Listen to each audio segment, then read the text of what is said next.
tiempo yo escuché acerca de una persona que tenía un trabajo peculiar, que era presentar a conferencistas, gente que tenía una historia de vida, que era atractiva, que tenía que presentarse en un evento porque pues se quería dar a conocer esa situación que es impactante, ¿no?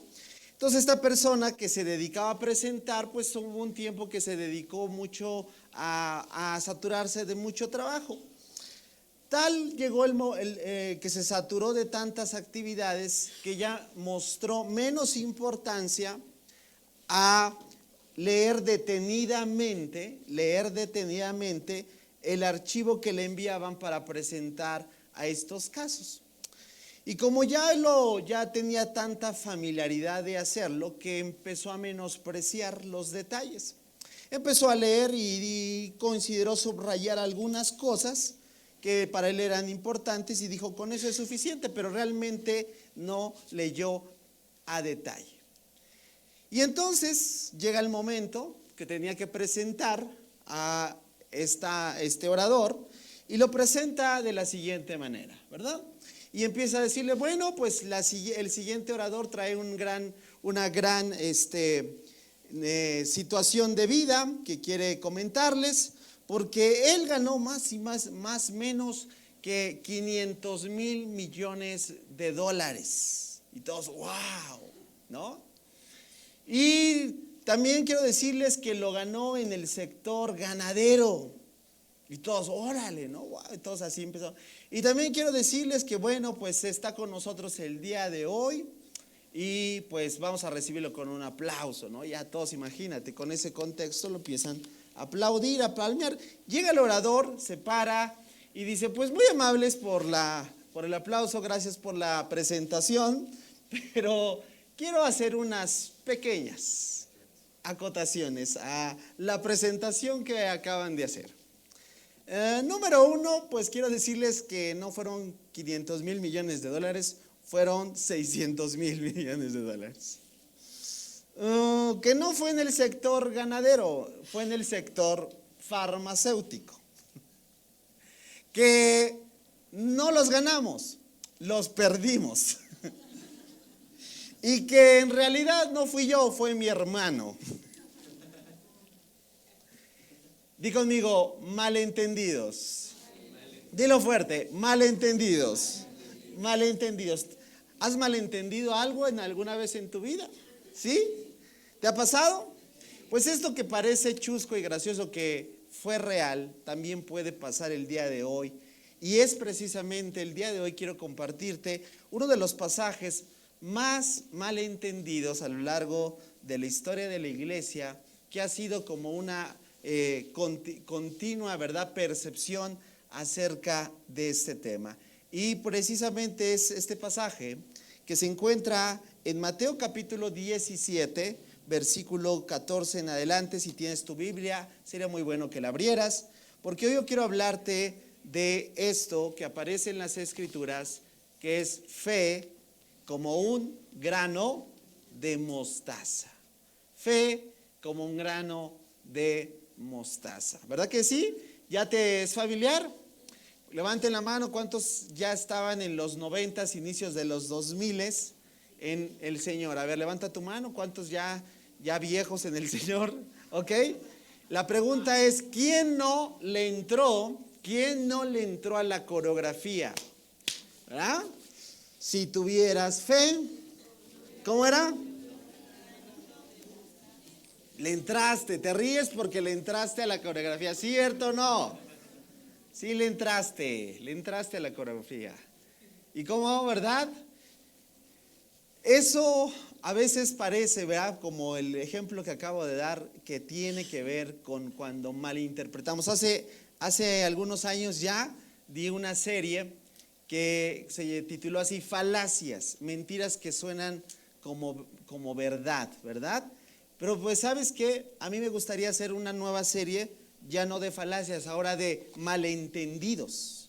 Porque a lo largo de la historia, te digo, se han malentendido muchos pasajes y este es uno de ellos. Yo sé que en el subconsciente, y ahí está como está mi fondo, en muchos de nosotros pensamos que se trata de tener una cantidad, ¿verdad? Porque sabemos que el grano de mostaza es sumamente pequeño, ahorita lo vamos a ver, pero que si necesitamos mayor, ¿verdad? Mayor cantidad, eso es lo que realmente, te digo algo, eso no es lo que el Señor Jesús quiso decir. Así que acompáñame al pasaje, vamos a leerlo de forma general y después vamos a orar. Mateo capítulo 17, vamos a leer desde el versículo 14 y vamos a ir prestando atención a este relato. Mateo capítulo 17, el versículo 14 en adelante, dice: al pie del monte le esperaba una gran multitud. Un hombre vino y se arrodilló delante de Jesús y le dijo, verso 15 y 16, Señor, ten misericordia de mi hijo, le dan ataques y sufre terriblemente. A menudo cae al fuego o al agua. Verso 16, así que lo llevé, a tus discípulos, pero no pudieron sanarlo. Versículo 17, Jesús le dijo, gente corrupta y sin fe, ¿hasta cuándo tendré que estar con ustedes? ¿Hasta cuándo tendré que soportarlos? Tráiganmelo aquí al muchacho. Versículo 18. Entonces Jesús reprendió al demonio y el demonio salió del joven. A partir de ese momento el muchacho estuvo bien. Verso 19. Más tarde los discípulos le preguntaron a Jesús en privado, ¿por qué nosotros no pudimos expulsar al demonio?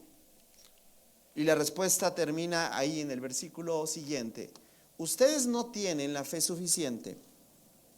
Les dijo Jesús, les digo la verdad, si tuvieran fe, aunque fuera tan pequeña como una semilla de mostaza, podrían decirle a esa montaña, muévete de aquí hasta allá.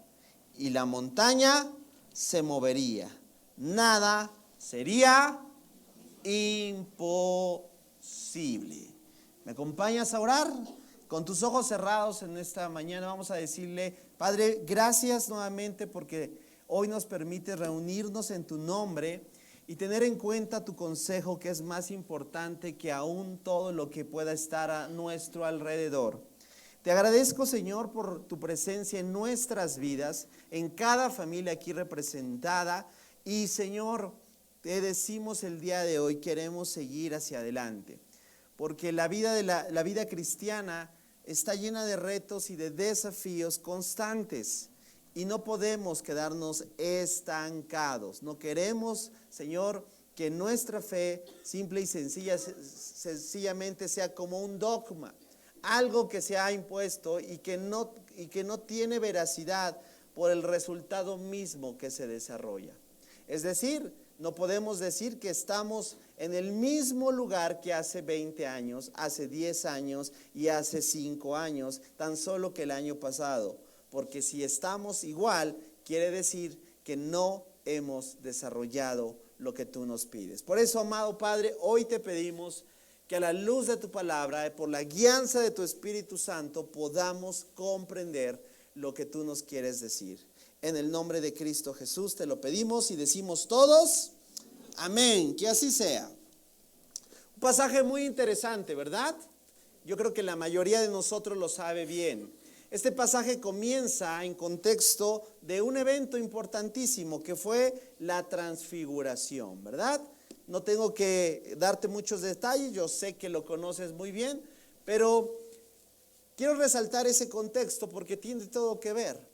Jesús ha pasado un momento muy peculiar solamente con ¿cuántos? Con 3 de sus discípulos, ¿verdad?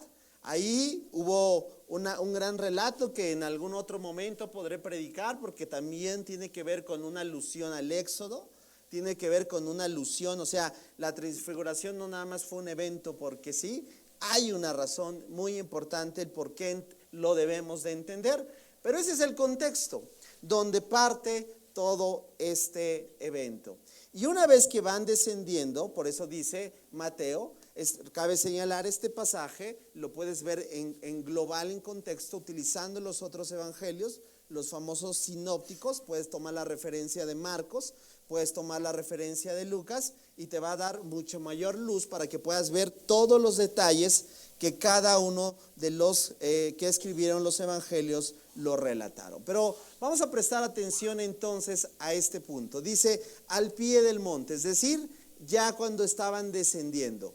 Les esperaba como una gran multitud, una multitud que estaba ahí con la expectativa de que algo tendría que suceder. ¿Y cuál es lo que tendría que suceder? Pues de alguna manera, lo que acabamos de leer, lo que los 9, ¿verdad?, discípulos no pudieron hacer.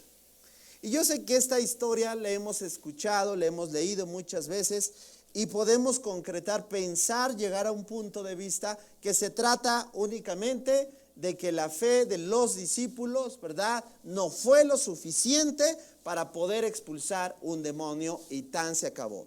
Y a veces eso pensamos, que simple y sencillamente eso es lo que el Señor quiso decirles, ¿verdad?, que les falta fe, y a veces parece que ese pensamiento lo hemos interpretado como necesito la mayor cantidad de fe, porque a lo mejor mi fe es muy poca, ¿verdad?, y necesito más fe. Ahora, eso tiene un poquito como el pasaje que te dije al inicio. Eso tiene una explicación, pero hay que percibir todo lo que el Señor Jesús quiso decir. Porque cuando tomamos ese malentendido, pensamos que todo se trata de cantidades. Yo quisiera que empezaras un poquito a reflexionar en cuanto a lo que vemos. Hoy en día se pone mucho más atención a la cantidad en cualquier rubro que a la calidad de las cosas, ¿verdad? Aún en el rubro cristiano. Te voy a decir algo. Muchos piensan que una iglesia exitosa es aquella que tiene cantidad ¿de qué? De personas, y eso es increíble, y que eso no tengo ningún problema, porque a fin de cuentas yo creo que la iglesia se tiene que multiplicar, se tiene que crecer, pero yo creo que el crecimiento lo da Dios, ¿sí? Ahora, y entonces el pensar de esa forma podríamos llegar al punto también de que aquellas iglesias pequeñas como nosotros, pues están descalificadas. ¿Por qué? Porque no son muchos, ¿verdad? No son las masas. Ese mismo pensamiento es el que hoy se tiene también en cualquier otra persona. Hoy tomamos mayor interés a una persona que tiene millones de seguidores y no nos interesa tanto la calidad de su contenido. Y nos vamos con la finta, ¿por qué? Porque tiene masas, millones. Pero alguien se ha preguntado que tal vez, ojo, tal vez sería más importante pensar y ver no solo la cantidad, sino la calidad. ¿Tú crees que el Señor Jesús, lo acabamos de leer este pasaje, estaba siendo de alguna manera descalificando? Yo creo que Dios honra aún la poca fe. El problema aquí que los discípulos no es que solo tenían poca fe, no es el objeto incluso de la acusación que el Señor les está dando, sino les está haciendo ver que no es tanto que carecen de fe, sino que no tienen la fe eficaz. Vuelvo a repetir, no es tanto que les esté amonestando porque carecen de fe, sino porque no cuentan con la fe que es la fe eficaz que se requiere. Por eso, el día de hoy quiero hablarte de cuestiones interesantes que encontré acerca de la fe como un grano de mostaza. Otra vez di, fe como un grano de mostaza. Y cuando el Señor Jesús dijo como un grano de mostaza, no se estaba refiriendo tanto a la cantidad, sino a las características propias. ¿De qué? De un grano de mostaza. Y ahí entonces, se abre todo nuestro entendimiento. Porque entonces, ¿verdad? De ahí el pensamiento. Yo he tratado con personas que creen que ellas no pueden expulsar a un demonio que no pueden ministrar porque eso es solo para las élites, ¿verdad? Eso es solo para aquellos que realmente tienen la fe suficiente. Bueno, aquí el día de hoy Dios nos va a hablar para darnos cuenta que más allá de la cantidad, tenemos que prestar atención ¿a la qué? A la calidad. Es decir, si contamos con lo que realmente necesitamos para desarrollar nuestra fe. Porque entonces, de otra manera, entonces diría, pues imagínate si la fe, mira, aquí tiene la primera imagen. La primera imagen revela el tamaño. Ve qué minuto, ¿no? No sé si alguna vez has tenido la experiencia de tenerlo física. A ver, levanten la mano. ¿Alguien ha tenido en sus manos? Hace años recuerdo que vino un misionero de Israel y nos trajo pequeñas semillas de las, ahora sí que de las que Jesús estaba referenciando. Porque ahorita vas a ver, en el contexto cultural, tú le decías a un judío un grano de mostaza, que era algo tan peculiar, tan familiar, ahorita vas a ver hasta qué punto, que inmediatamente entendían lo que el Señor Jesús estaba diciendo, porque nunca se trató de decirlo, es que su fe es minúscula.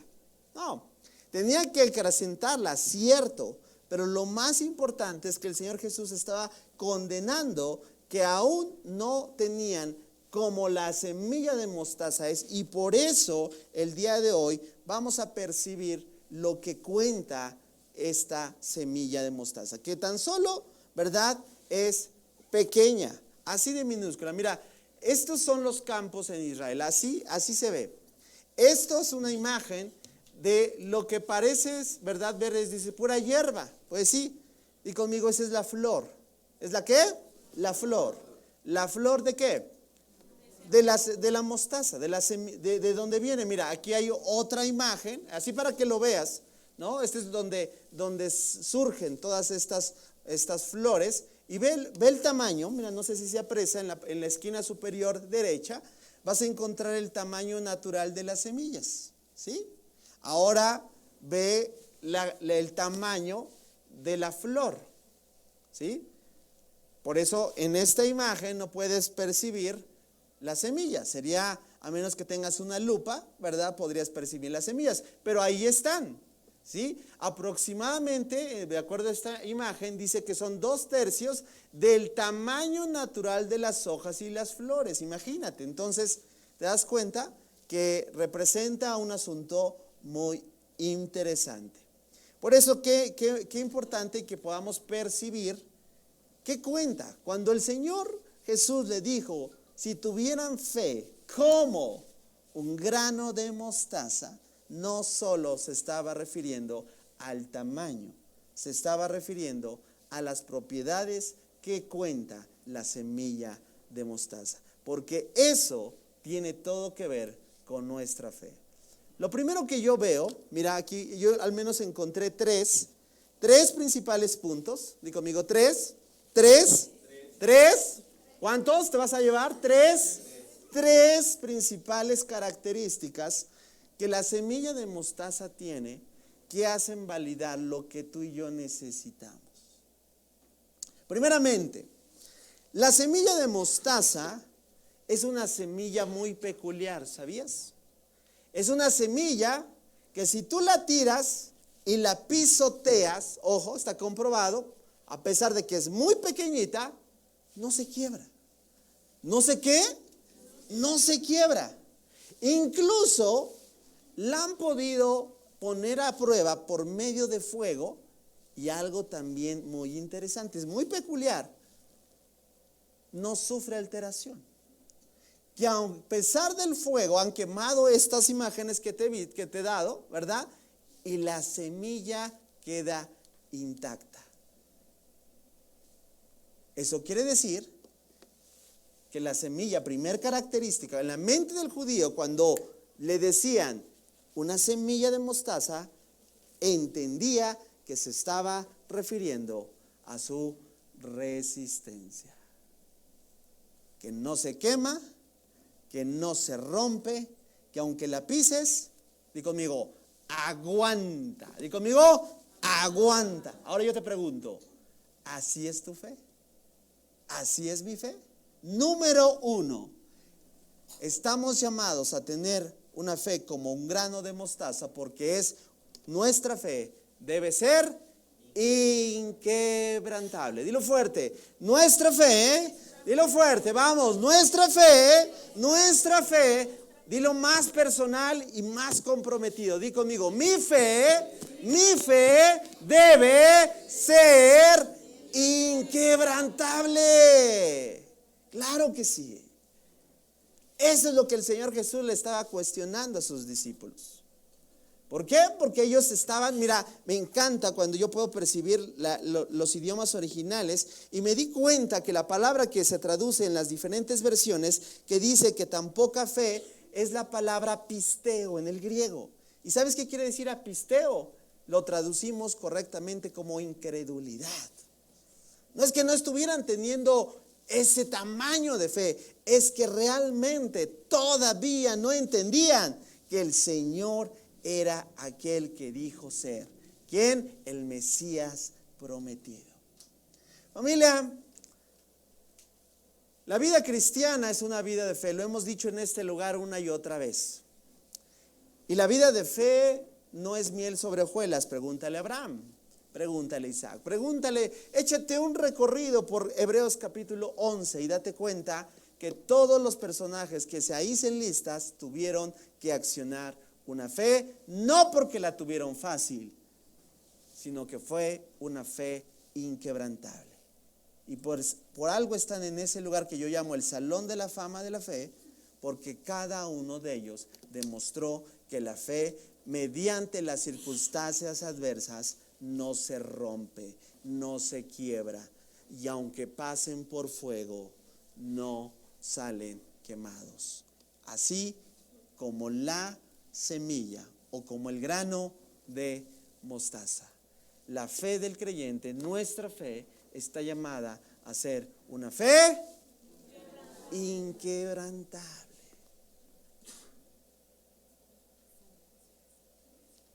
¿Cómo estamos en esta primera característica? Porque mira, yo he visto que muchos han juzgado a los discípulos diciendo qué bárbaros, no pudieron. Pues a lo mejor tal vez si tú y yo estuviéramos ahí, tal vez no hubiésemos podido, porque tal vez damos evidencia que nuestra fe al día de hoy se quiebra muy fácilmente. Tal vez a las pequeñas de cambios, como dicen el dicho popular, no te pueden decir mi alma porque quieres, ahí tú termínalo. ¿Qué pasa cuando no te salen las cosas? ¿Qué pasa cuando no está saliendo todo como tú esperabas, como quisieses que esperaras? ¿Reniegas? Ay, ¿qué pasa? Ya no voy a ir a la oración. Hacemos muchos berrinches. Yo siempre he dicho que las pruebas siempre evidencian la madurez en la vida del creyente. Así que, familia, que sea una evaluación el día de hoy. Primer característica de la semilla de mostaza es que es resistente.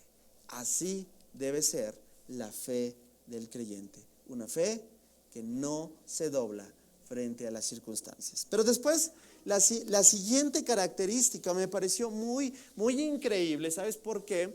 Porque el Señor Jesús no solo usó en este pasaje la analogía de una semilla de mostaza, también está dentro de lo que conocemos las parábolas del reino de Dios. Y ahí efectivamente evidenció que esta semilla es una semilla que, aunque es muy pequeñita, y conmigo, crece rápido. Tiene una peculiaridad, puede llegar a crecer de una forma exponencial hasta que, mira, yo quiero que percibas, primeramente, ve donde te digo que el Señor Jesús la citó, para que veas que no solamente es un dato cultural, el Señor Jesús lo dijo. Mateo capítulo 13, versículo 31 y 32, hablando de que el reino de los cielos es como una semilla de mostaza también. Dice, la siguiente es otra ilustración que usó Jesús. El reino del cielo es como ¿qué? Como una semilla de mostaza sembrada en el campo. Ahí está. Es la más ¿qué? Pequeña de todas las semillas. Y sí, yo sí la pude ver así como la imagen está, así. O sea, se ven grandes mis dedotes cuando tienes una semilla de mostaza. Es la más pequeña de todas. Pero, aquí está, se convierte en la planta, ¿qué? Más grande del huerto. Crece hasta llegar a ser un árbol y vienen los pájaros y hacen nido ahí en las ramas. O sea, ve, de así, atención en la siguiente imagen, atención, porque esta es una fotografía de un sicómoro en Israel. Y aquí me pareció interesante este dato, porque, ojo, este árbol es uno de esos árboles que un chaparrito así que vivía en Jericó, así lo cantaba, subió. ¿Quién era ese chaparrito? Y que le dijeron, bájate de ahí porque a tu casa, ¿verdad? ¿Se la saben? Mira qué interesante. Este es un sicómoro de mostaza. ¡De qué arbolote! Ahora mira, si tú analizas la analogía, aún la historia de Zaqueo cobra sentido. Porque este hombre tuvo que tomar un salto de fe. Y qué curioso que el sicómoro que se subió probablemente era uno de mostaza, a cual que el Señor Jesús ejemplificó que teníamos que tener una fe del tamaño. Ahora, qué interesante es esto, porque lo que quiero resaltar es esto. Tiene raíces profundas, se vuelve tan fuerte, como bien lo dijo el Señor Jesús, y de ser así tan diminuto, ahora ahí los pájaros van y hacen su nido. Si le preguntáramos a esos pájaros, ¿cuál? Ahí en Jerusalén, ¿cuál? O en la ciudad de toda la región de Palestina, le diríamos, ¿qué árbol prefieres para hacer tu nido? Yo creo que responderían, el sicómoro de mostaza. Porque son fuertes, porque crecieron mucho, porque están frondosos. Ven nada más qué magnitud de raíces tendrá esto. Ahora quiero decirte, nuestra fe así también tiene que ser. ¿Tiene que crecer? Sí. No es la misma fe. Yo oraba en este momento, en esta mañana, si percibiste. ¿Nuestra fe tiene que ser la misma? ¿Sí? No. Ahora, ¿puede ser siendo la misma? Tal vez sí. ¿Tú crees que en el caminar de los discípulos su fe no había aumentado por lo menos un granito de mostaza? Yo creo que sí. Yo creo que nuevamente el Señor no estaba viendo que carecían de fe, sino que su fe no era la que deberían de tener, al grado que ya tenían que manifestar fruto. Y familia, di conmigo, mi fe, fuerte, mi fe, vamos, mi fe debe, di conmigo, debe desarrollarse y ser fuerte, así como dijo Cintia, fuerte. De otra manera, pues la verdad a lo mejor entonces no le has creído al Señor, a lo mejor tienes una religiosidad cristiana evangélica, pero a fin de cuentas, si tu fe al día de hoy no ha crecido, no se ha desarrollado del tamaño tal vez que comenzó así, pero no se ve ahora así, preguntémonos cómo le hemos cultivado, porque yo sé que para cultivar y este árbol pues no es así de que ahí te va y mañana no. Tuvo que ser regado, la tierra tuvo que ser trabajada, bueno, tuvo que tener buenos cuidados. La fe, familia, se desarrolla. Y todo esto tiene que ver con todo lo que hacemos en esta casa. La fe viene por el oír la palabra de Dios. Si una persona dice tener fe, tiene que ser una persona de oración, tiene que ser una persona de la palabra, de otra manera se engaña. Familia, ¿cómo debería ser nuestra fe congregacional? ¿Menor o mayor? Tenemos de existencia, con el favor de Dios, el próximo mes, vamos a cumplir 7 añitos que comenzamos aquí. Un grupo de 12 personas reunidos con una sola intención, extender el reino de los cielos en esta ciudad. Ahora yo te pregunto, ¿cómo tú has desarrollado estos años, ya sea que tengas tal vez los 7 años que estás con nosotros o tal vez vienes por primera vez? Pero a fin de cuentas, ninguno de nosotros está llamado a ser el mismo de hace años. En temática de la fe, todos tendríamos que mostrar evidencia que hemos ido creciendo, que hemos caminado, que hemos avanzado, que cada vez le creemos a Dios, que los retos que tomamos cada vez son mayores. Y no solo me refiero a los proyectos que tenemos aquí de levantar ofrenda para conseguir mayor infraestructura. Eso solamente también es una evidencia, es como una muestra representativa. Pero familia, la vida del creyente no solo se limita a decir hasta aquí. Siempre habrá un escalón más que subir, siempre habrá un grado más en el cual debes de seguir creciendo. ¿Y hasta cuándo? Hasta que el Señor nos llame a su presencia. Familia, pregúntate, ¿tu fe es más fuerte? Vamos a decirlo así, no quiere decir que puedas decir ya soy una eminencia y yo creo todo, pero yo creo que podrías medirlo con esta pregunta: ¿ya no te tambaleas tanto? Dirían los chilangos, ¿ya no das bandazos? Y si hoy todavía muestras evidencia de algunos bandazos en tu vida, ¿sabes qué? Evidencia que tal vez no has desarrollado la fe. Recuerda, ¿por qué? Yo quiero que un día esto también sea creación y vida, ojo de agua. Y que digan, no, pues estaba así. Sí. Y no estoy hablando en tamaño, ojo, yo no estoy diciendo un magno auditorio, eso tiene que ver con, eso no me quita el sueño. Yo quiero ver la vida de los creyentes, no, yo quiero ver tu familia. Yo estoy interesado, no si hoy vienen 1500 personas, sino cómo vives mañana, cómo te comportas, cómo está tu relación matrimonial, cómo está tu situación con tus hijos, cómo vas en la escuela, querido joven. Eso es lo que evidencia que realmente has creído, que realmente lo que te impulsa no es que tienes un dogma cristiano evangélico, sino que tienes un desarrollo profundo y cada vez conoces más a tu Señor. Tercera y última característica que tiene la semilla de mostaza. Pregunta, ¿te está ayudando?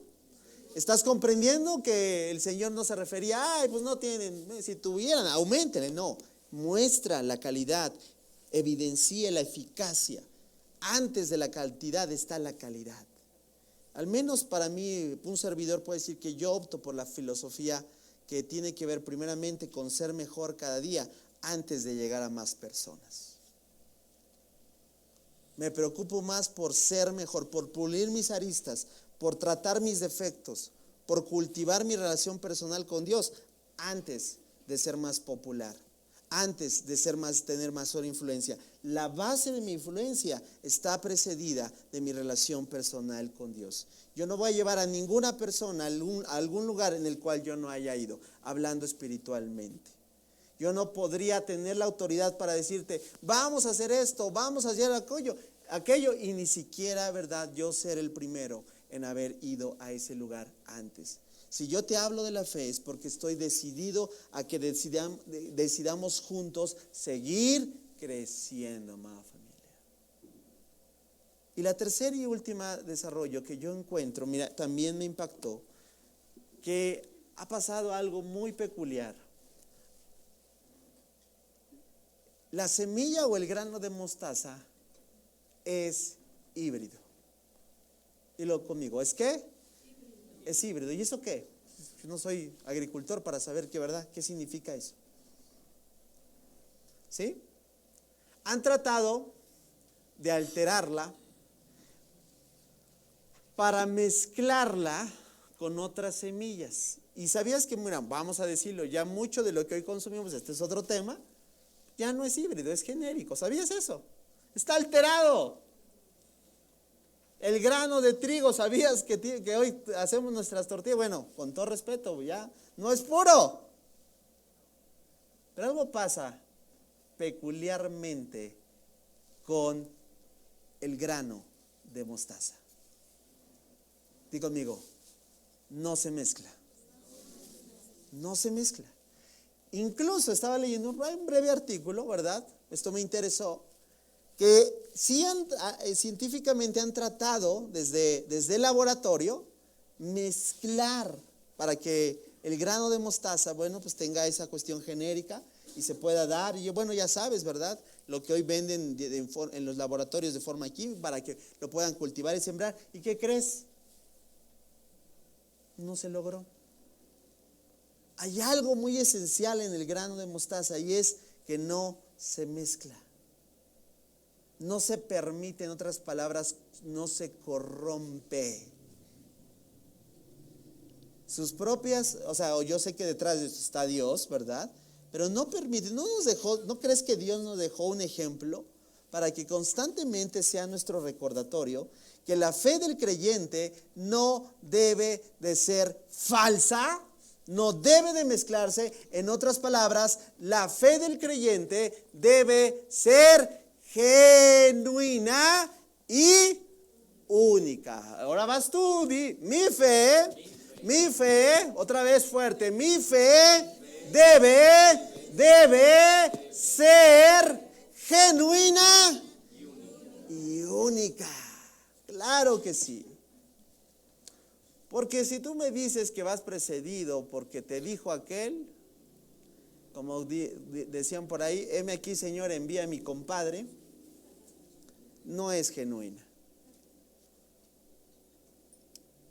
Y yo vengo aquí porque una fe genuina no es en el nombre, ¿te acuerdas de los hijos de Seba que trataron de expulsar a un demonio? Que salieron todos exhibidos, que encuerados y corriendo, porque no había fe genuina. ¿Por qué? Porque en el nombre del que predica Pablo o algo así, ¿no?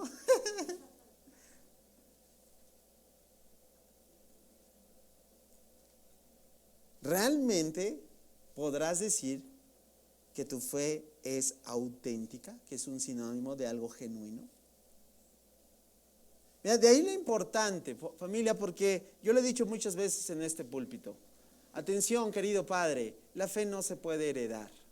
Bueno, se hereda en el más estricto sentido de la palabra. Podrás heredar dogmas, claro que sí.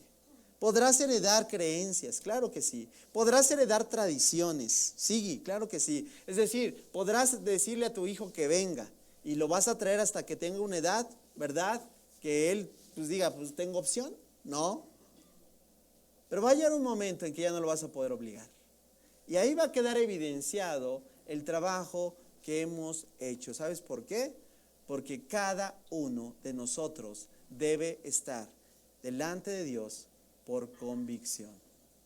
Esta frase la he escuchado muchas veces. Dios no tiene nietos, ¿verdad? Dios solo tiene ¿qué? Hijos. Y habrá quien se quiera, yo lo hice honestamente por muchos años, meterme en la fe, o sea, es decir, validarme o acobijarme por la fe de mis padres. Pero en el momento de la prueba, ¿sabes qué pasa? Quedas evidenciado que definitivamente no es por la fe de tus padres. Debe ser por una fe que es personal. Así que si tú y yo hoy de verdad pudiésemos preguntarnos, de verdad pudiésemos hacer la reflexión de saber que cada uno de nosotros debe indispensablemente tener un encuentro personal con Dios. Porque te voy a decir lo que pasa, históricamente es lo que ha pasado, y México es un extraordinario ejemplo de una creencia dogmática que se ha pasado de generación a generación. Y si tú platicas con alguien de la religión, no estoy tratando de juzgarlo, de señalarlo, ni tampoco de criticarlo, no estoy para eso, pero sí para ponerlo como ejemplo, que es un extraordinario punto para decirle, ¿y por qué crees lo que crees? ¿Y de dónde viene esto?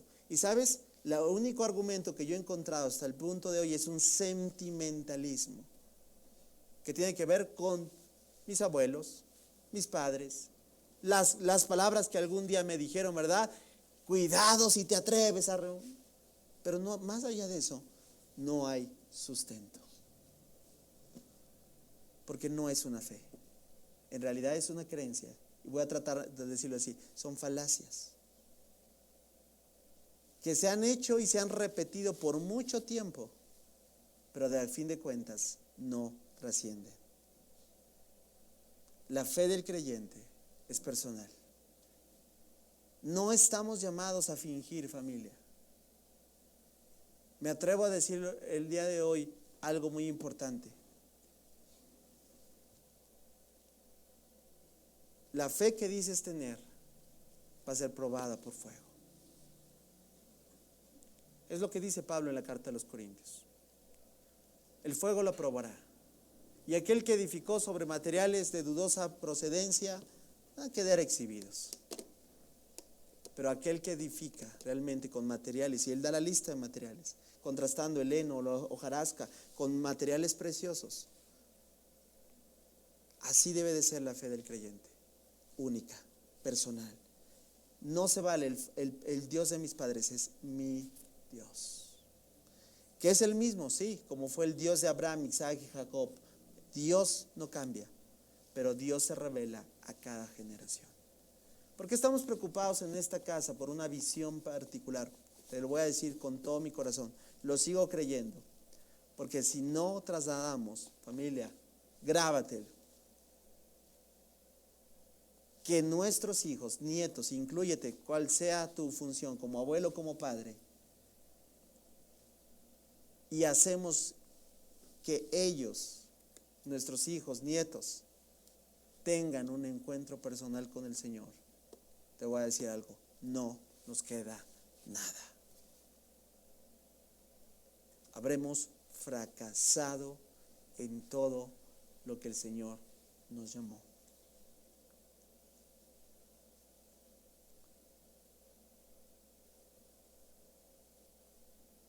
Nuestra fe, como el grano de mostaza, debe ser genuina y única. No mezclas. No un poquito de aquí y un poquito de allá. No, eso no es auténtico. Eso ya es otra cosa. No un poquito de filosofía, de personal, de experiencia de vida y un poco de cristianismo. Yo quisiera preguntar, ¿cuántos de nosotros realmente tenemos en el más estricto de la palabra el más puro cristianismo neotestamentario que la iglesia llevaba? Y te voy a decir lo que tenemos. Hay que evaluarnos cada uno y tenemos entre experiencias, porque ¿sabes qué? Nos encanta hacer la practicidad, lo pragmático, nos encanta, ¿sabes por qué? Porque muchas veces funciona.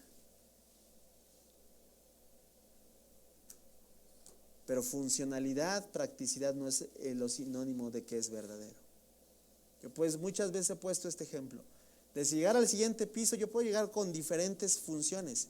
Yo puedo llegar, ¿verdad? En lugar de poner una escalera que es lo correcto, yo puedo poner un montón de cosas. Tabiques, puedo poner libros, puedo poner un montón de cosas y llegar. Me funcionó. Y muchos llegamos a la vida cristiana pensando que se trata de simple y sencillamente porque me funcione.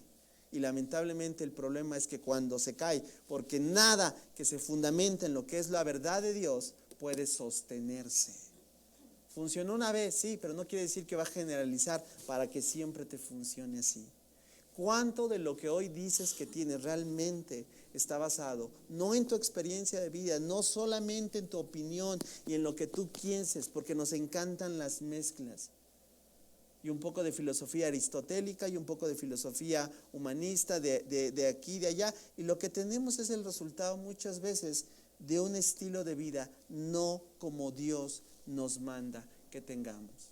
Precisamente con este pasaje cierro porque es prácticamente el meollo de que la fe no es un asunto, digamos, meramente místico o meramente intrascendente. Di conmigo, la fe se practica. Dilo fuerte, la fe se practica. ¿No me crees? Ok. La epístola de Santiago es una clara evidencia de lo que hoy quiero llegar al punto concluyente. Porque la fe sin obras es una fe ineficaz. La fe como un grano de mostaza, ¿te has dado cuenta? Vuelvo a repetir. Número 1, tiene que ver ¿con qué? Número 1, ¿tiene que ver con qué? Número 2, ¿tiene que ver con qué? Número 3, ¿tiene que ver con qué? Ese es el primer punto. Si hoy no te llevas esto, habrás perdido, ¿verdad? 1 hora o 2 horas y media de tu vida. Perdiste el tiempo. Veniste a pasar lista, a hacer check-in. Pero si esto hoy llega a tu corazón, el siguiente punto es: vamos a ponerlo por obra. ¿Por qué? Porque Santiago dice: amados hermanos, a ver, ¿de qué sirve a uno decir que tiene fe? Ahora estamos entendiendo, y como un grano, o sea, tú de decir, tú puedes decir lo que quieras, ¿verdad? Como me dijo uno, tú puedes decir que incluso las vacas vuelan, ¿verdad? Pero de decir todos decimos, pero no es lo que decimos, es lo que hacemos. ¿De qué sirve a uno decir que tiene fe si no lo demuestra como con sus acciones? Y aunque sea que dices que tu fe es como un grano de mostaza, pues la pregunta es: ¿puede esa clase de fe salvar a alguien? Es decir, la fe que realmente necesitamos, la fe que el Señor Jesús le estaba demandando a sus discípulos, no era que carecían de fe, era la fe eficaz que se necesita, que necesitamos todos los que nos decimos ser sus seguidores. Versículo 15, pone un ejemplo. Supónganse que van a ver un hermano en la fe o una hermana en la fe que no tiene que comer ni con qué vestirse. Y uno de ustedes le dice: adiós, que tengas un buen día, con lenguaje evangélico. Dios te bendiga, hermano, ¿no? Gloria a Dios. Abrígate mucho y aliméntate bien. Pero no le da ni alimento ni ropa. Santiago pregunta: ¿para qué? ¿Para qué le sirve tu fe? Habrás hecho le diste un buen deseo, salvo de eso no hiciste otra cosa. Como pueden ver, dice Santiago, la fe por sí sola no es suficiente.